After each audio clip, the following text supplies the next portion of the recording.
Hi everyone and welcome to Expat Stories. My name is Miska and in this video we'll be interviewing a working expat who has been living here in Korea.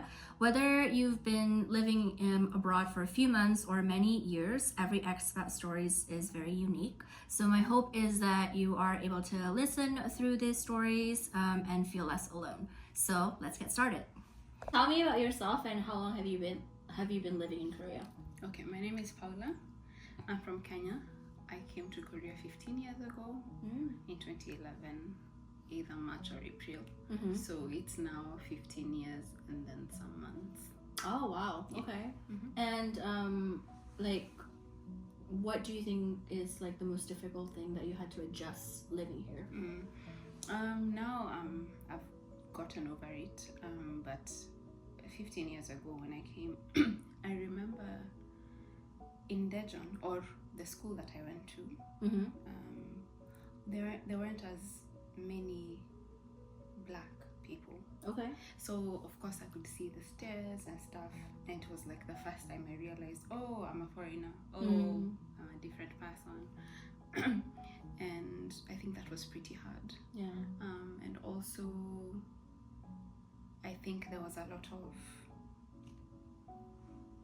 staring because I was bigger, like more than the Korean like body standard size.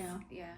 So I think there was that, and a lot of people asking if I exercise or I don't. Those kinds of questions used to be there. Yeah. So I think that was a pretty big thing for me. It was pretty sad because I'm wondering why are you staring and why are you saying these comments about being this? Yeah. But as we all know now, at least for me, I've seen the trend changing because now they're even like there's more people who are showing their bodies as they are, who are not necessarily foreigners. They can also be Koreans who are a bit bigger than that. They're like embracing it a little yes, bit. Yes, and that is kind of freeing. So now I don't deal with it. Well, maybe, but not as much used to be. as Like honestly, it's like I'm not dealing with that anymore. But when I came 15 years ago, it was a lot. Yeah. Well, how did you deal with that at the time? So I remember I called my very close friend, and I just remember thinking, if my friend was here, I wouldn't be feeling this. I would not be feeling this. Yeah. But then as time went by, I decided, well, there's nothing. I will not change myself to the point where I'm like very thin. Yeah. I won't like go and exercise and not eat and go on this diet just to be this.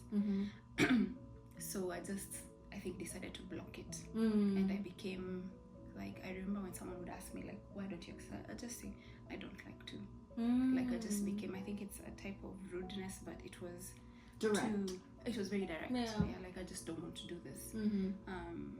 But also as time has gone by, I've met friends who've really told me like, you don't have to like dress how you want, do what express yourself. Yes, express yourself.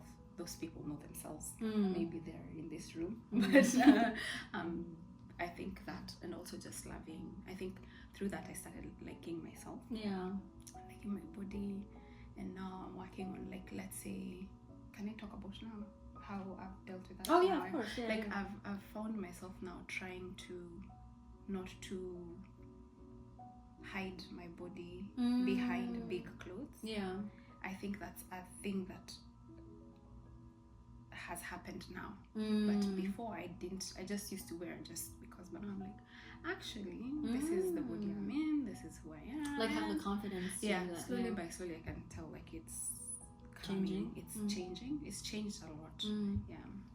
Yeah. So that must be a really lonely experience for you then. Yes, that was crazy. Oh, I have one. This is very TMI for those who are behind the screen, but I remember when I came to Korea and I couldn't find a bra. Oh, that's your size. Damn. Yeah. I went and I was like, do you guys have this size? And they're like, oh, we don't have that. And at that time, I think I didn't know even what my size was. But I was just like, I will go and look for the biggest size of bras. But now, something that has been really good is how Korea has really changed. You will find like brands like, okay, I'll say Uniqlo. I don't know if we should say brands here, but like you'll find they have like bras at feet, bigger people, and not only Uniqlo, even like in the Oh, you'll really? find bigger. So it's more diverse. Yes, it Yeah. has really changed, and that is something I have noted because I used to struggle with it. Yeah. And I have been big sized for a while, so I know that when I go to a store and I'm like, do you have this? And they're like, yeah, we do. Oh, like, oh, Korea has awesome. changed. Yeah. But it used to be it was a very lonely experience. That was actually very lonely. Yeah. Thinking about it now. Yeah. So like I'm curious because at that time, you know, like you mentioned that you would call your friend, but like you know, now that you went past this, is there any like experiences that may still make you feel lonely? Related to the same thing? No, like just new experience. Oh, I think another part I felt a bit lonely was, so I studied in Korea. Then the friends we used to study with, they all left, but they didn't leave because we're tired of Korea. It's because life called. Yeah. Say for example, they went back, got married, they went back, got jobs in their countries, and this whole time I thought I was okay because I also stayed away from my parents for a long time because boarding school and all that. So I thought I was okay. And then my friends left and I was like, oh, I'm actually alone here. Of course, later on, I got new friends who came through and stuff. But the feeling that you can have people with you for 5-6 years, and then they are gone. Yeah. Not because they're dead, because they moved to other countries and stuff. They moved on with their lives. Moved on with their lives. And you think it won't affect you, but it kind of does. Yes. Because then when a new community starts forming, you find yourself craving for that friendship, that community. Yeah. So I think that's something that someone should prepare, that the people you are with in a foreign country, they might not necessarily be there continuously. Right. They might leave one day. Yeah. And you might be the one leaving, or they might be the one to leave you. I think that's something we don't prepare for. Yeah. And then absolutely. you think like, we will keep in touch. No, they have lives to continue. Right, of course. And you also have lives to keep, like a life to keep living. So like, it can be a bit lonely, but then thank God for community, because once you get a few people, you don't have to be best friends, right?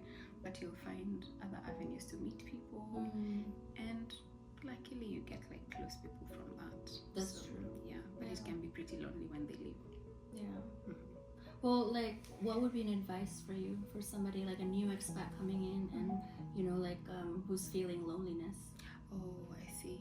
I'd say, this is something I've always wanted to tell people. Say, for example, you're from a country A. Try and find people from that country. The reason why I say that is because I'm from Kenya, and so when I came, I didn't see the need to look for people from Kenya. For me, I was like, I have my friends, this is enough. Yeah, from school. From school. Yeah. But sometimes big shit happens in life. For example, you might need help that only someone from your country can help you with. So what you need to do is, you don't have to be best friends with these people. Just know there's a community there's a community of Kenyans. Yeah. Join that group. You might not even do very serious things. You might not build a building together.